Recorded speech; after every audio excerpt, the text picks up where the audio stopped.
Good morning. Today we're doing readings from As Bill Sees It on Anger. We're going to start with page 5. It is plain that a life which includes deep resentment leads only to futility and unhappiness. To the precise extent that we permit these, we do squander the hours that might have been worthwhile. But with the alcoholic, whose hope is the maintenance and growth of a spiritual experience, this business of harboring resentment is infinitely grave.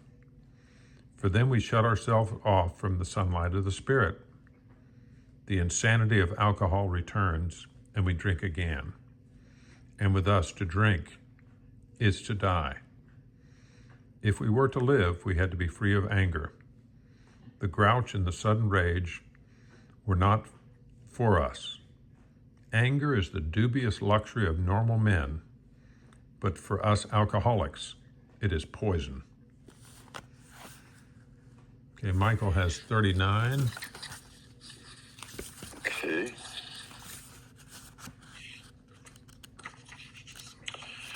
Dealing with resentments, page 39.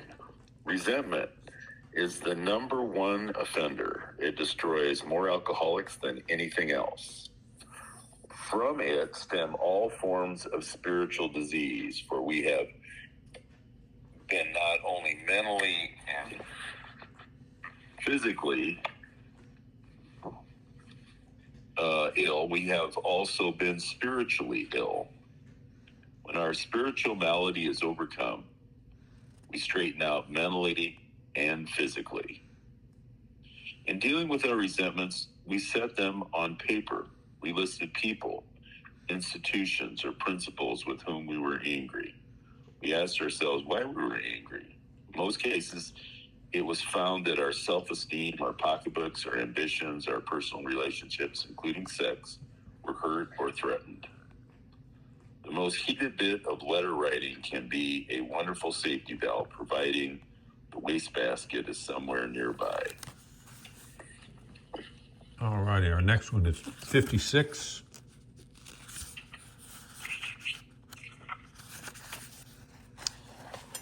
Facing criticism. Sometimes we register surprise, shock, and anger when people find fault with AA. We are apt to be disturbed to such an extent that we cannot benefit by constructive criticism. This sort of resentment makes no friends and achieves no constructive purpose. Certainly, this is an area in which we can improve. It is evident that the harmony, security, and future effectiveness of AA will depend largely upon our maintenance of a thoroughly non-aggressive and pacific attitude in all our public relations. This is an exciting arrangement because in our drinking days, we were prone to anger, hostility, rebellion, and aggression. And even though we are now sober, the old patterns of behavior are to a degree still with us, always threatening to explode on any good excuse. But we know this, and therefore I feel confident that in the conduct of our public affairs, we shall always find the grace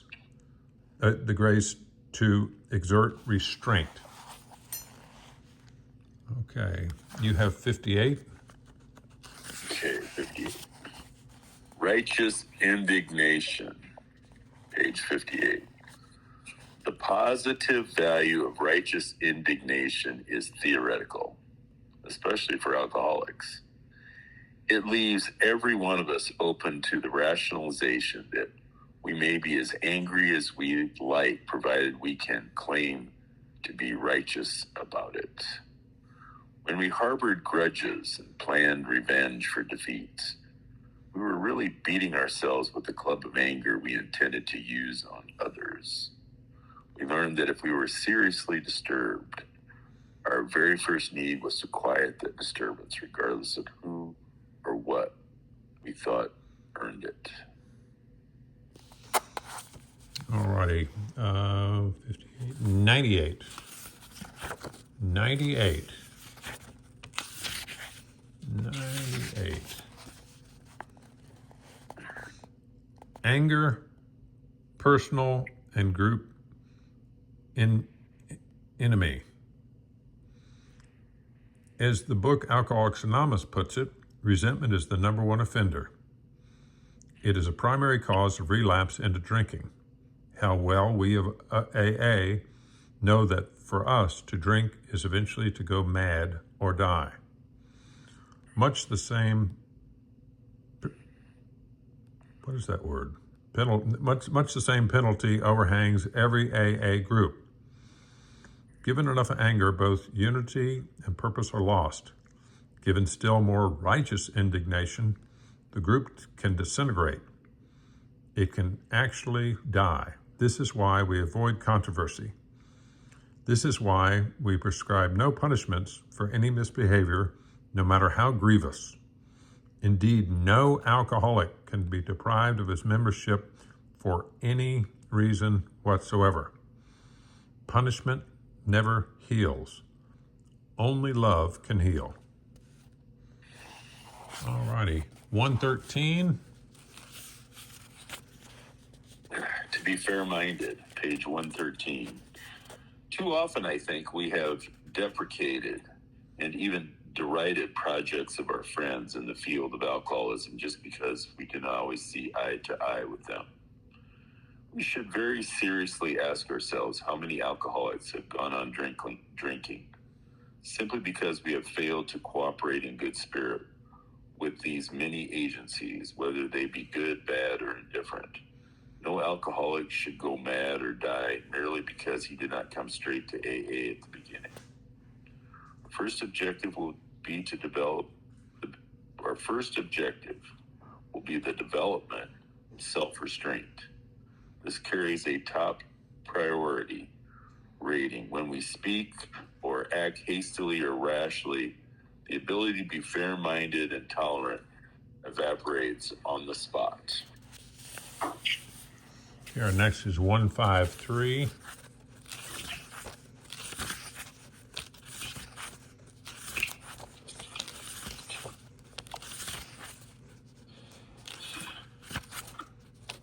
I'm slow getting there. Without anger. Suppose AA falls under sharp public attack or heavy ridicule, having little or no justification in fact. Our best defense in these situations would be no defense whatever, namely, complete silence at the public level. If in good humor we let unreasonable critics alone, they are apt to subside the more quickly. If their attacks persist, and it is plain that they are misinformed, it may be wise to communicate with them privately in a temperate and informative way. If, however, a given criticism of AA is partly or wholly justified, it may be well to acknowledge this privately to the critics, together with our thanks. But under no circumstances should we exhibit anger or any punitive intent. We must recognize what we must recognize is that we exalt in some of our defects. Self-righteous anger can be very enjoyable. It is a perverse way we can actually take satisfaction from the fact that many people annoy us. It brings a comfortable feeling of superiority. Okay, 179.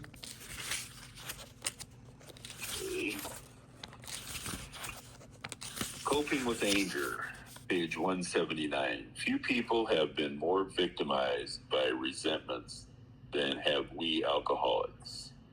A burst of temper could spoil a day, and a well-nursed grudge could make us miserably ineffective. Nor were we ever skillful in separating justified from unjustified anger. As we saw it, our wrath was always justified.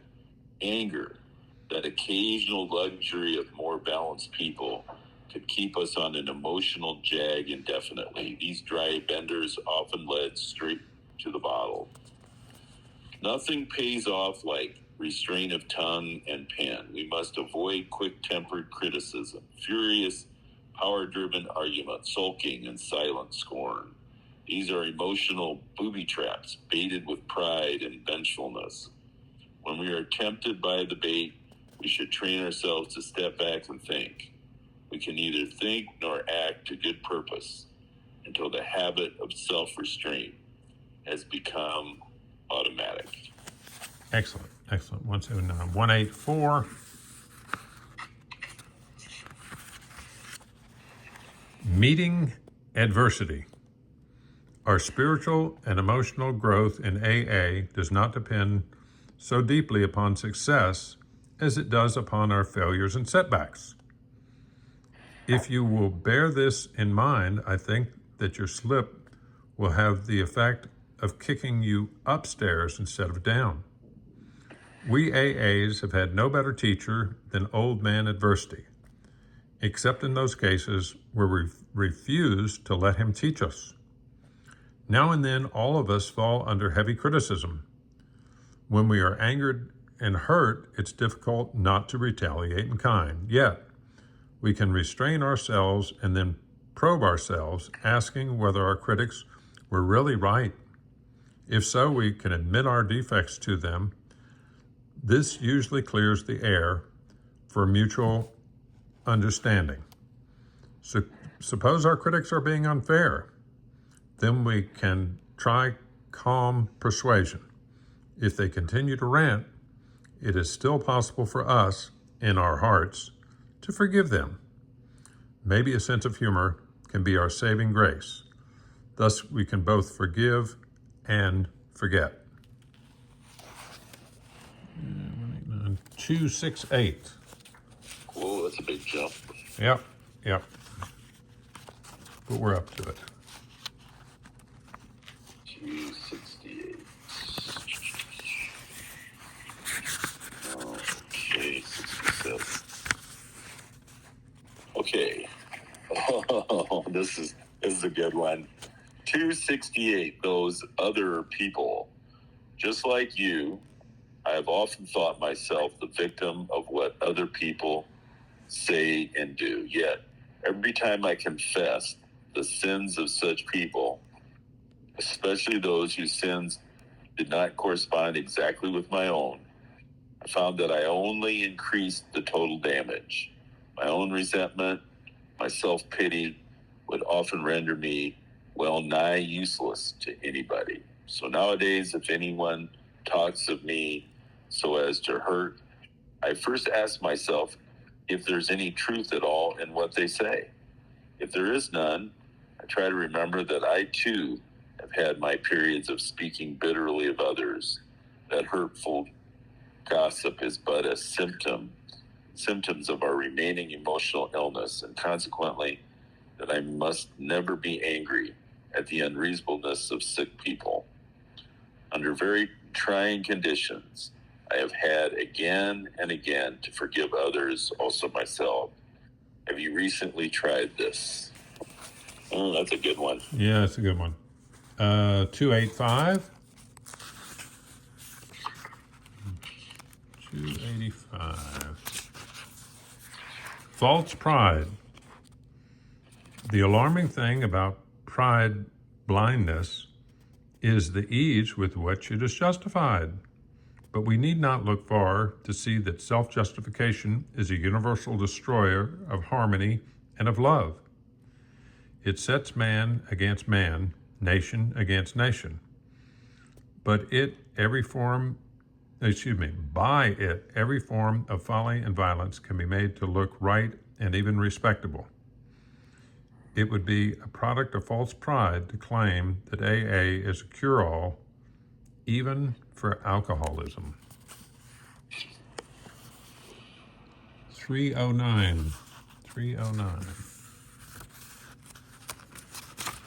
Okay. Spiritual axiom, 309.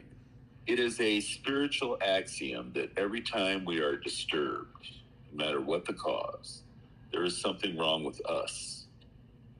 If somebody hurts us and we are sore, we are in the wrong too. But there are no exceptions. But are there no exceptions to this rule? What about justifiable anger? If somebody cheats us, aren't we entitled to be mad? And shouldn't we be properly angry with self-righteous folks? For us of AA, these adventures in anger are sometimes very dangerous. You found that even justified anger ought to be left to those better qualified to handle it. Okay. And the last reading is 320. Okay. 320. Running the whole show. Most people try to live by self-propulsion. Each person is like an actor who wants to run the whole show and is forever trying to arrange the lights, the scenery, the rest of the players in his own way. If his arrangements would just stay put, if people would do as he wished, the show would be great. What usually happens? The show doesn't come off very well. Admitting he may be somewhat at fault, he is sure that other people are more to blame. He becomes angry, indignant, self-pitying. Is he not really a self-seeker even when he is trying to be useful? Is he not a victim of the delusion that he can wrestle satisfaction and happiness out of this world if he only manages well? That's our readings on anger.